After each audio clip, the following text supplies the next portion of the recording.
Hello everybody, Mr. Akins here, and welcome to What's on the Comic Rack. In this video, I'm going to be participating in Comic Collector Geek's Friday Challenge of Top 10 Stars and Stripes covers.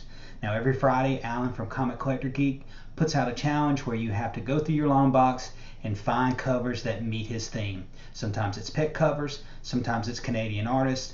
This Friday, it was Stars and Stripe covers. So as soon as he said Stars and Stripes, I knew exactly which cover I was going to have at number 1. Then I only need to fill in the other 9. So I started going through my long box, finding the ones that would fit his theme for the rest of them, but number 1 was pretty easy.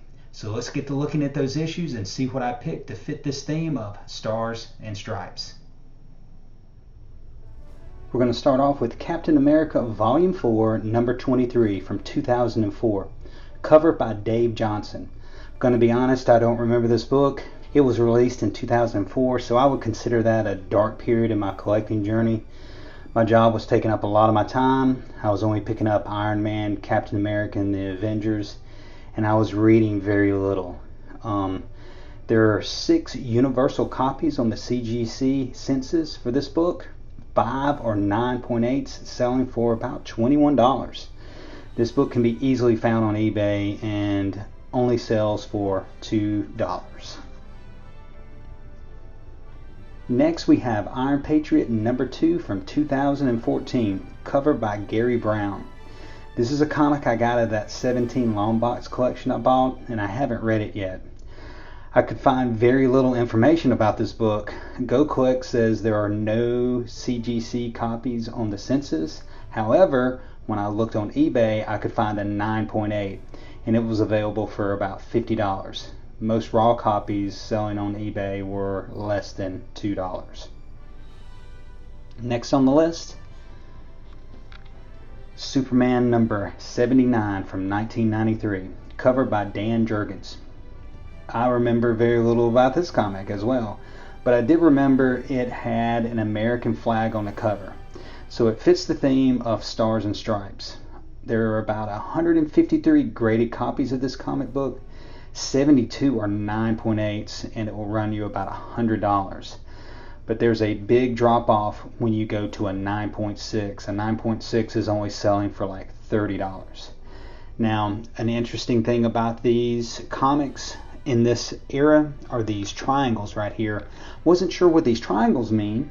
After doing a little bit of research, I found out that starting in 1991, the various Superman monthly comic book titles featured this triangle on the covers with a number inside the triangle. Now these numbers denoted the order of the story that you should be reading it. That's because all the plot lines started bleeding together from all the different Superman titles. So that triangle and that number was a way of keeping a reading order to keep up with what was going on in all the Superman titles. Just found that out. Next on the list, Action Comics number 3 from 1991, covered by Dave Gibbons. Now this comic involved an alternate timeline where Superman became president. For some reason, I vaguely remember this comic, and I definitely remember the cover had an American flag on it, so it definitely fits the bill of Stars and Stripes. Now, there are 3 9.8s on the census. Fair market value is about $150. Only 6 total copies are graded, though. Raw copies on eBay sell for less than $2. Next on the list, another Action Comics annual number 6 from 1994, cover by Mike Mignola. Now, some people pronounce the G, some people don't. I always said Mike Mignola. I always pronounce the G, so I may be pronouncing his name wrong, and have been pronouncing his name wrong for years. This is an Elseworld story featuring an adaptation of Superman, and it involves the American Revolutionary War. Definitely remember this book though, because it was written and drawn by John Byrne. Now there are only 10 copies on the CGC census, and 8 of those copies are 9.8s. Those 9.8s are selling for around $60. Raw copies can be easily bought off of eBay for less than $2. Next, we're going to go to another annual. But now we're going to start getting into some Captain America issues. This is Captain America Annual number 6 from 1992. This cover was by Ron Wilson. This is another alternate timeline story in an annual.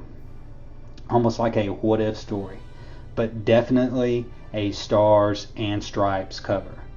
With this being an older book, raw copies can go from $2 to $6.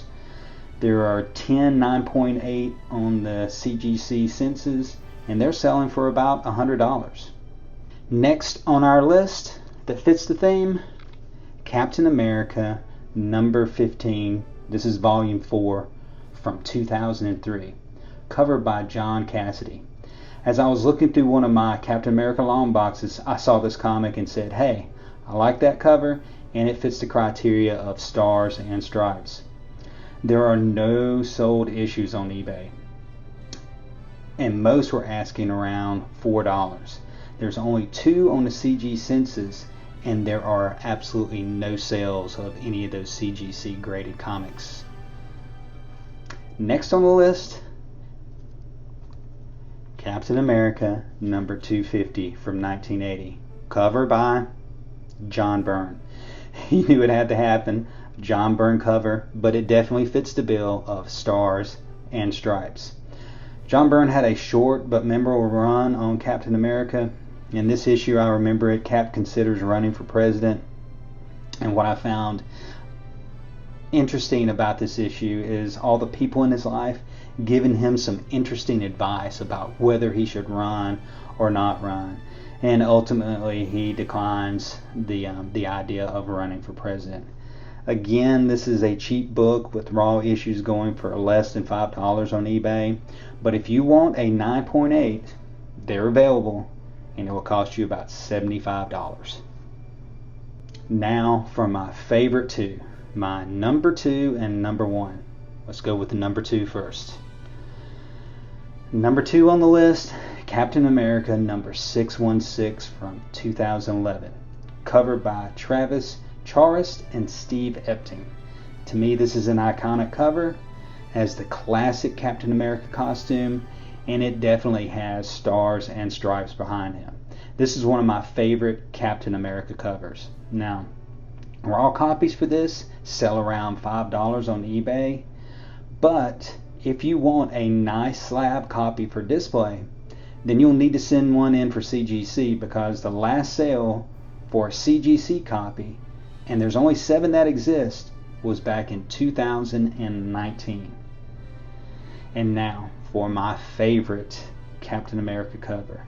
It definitely fits the theme, and the very first comic that came to my mind when Alan from Comic Collector Geek set out this challenge.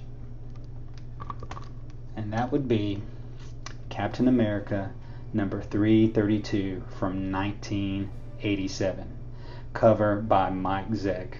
Now, I started off as a reader, and for me as a reader, certain comics have their pinnacles. Stan Lee, Jack Kirby, John Byrne, pinnacle of Fantastic Four. Walt Simonson on Thor, pinnacle of Thor. Claremont Byrne on the X-Men, to me that's the pinnacle of the X-Men. George Perez, Marv Wolfman on Teen Titans, that's the pinnacle of Teen Titans.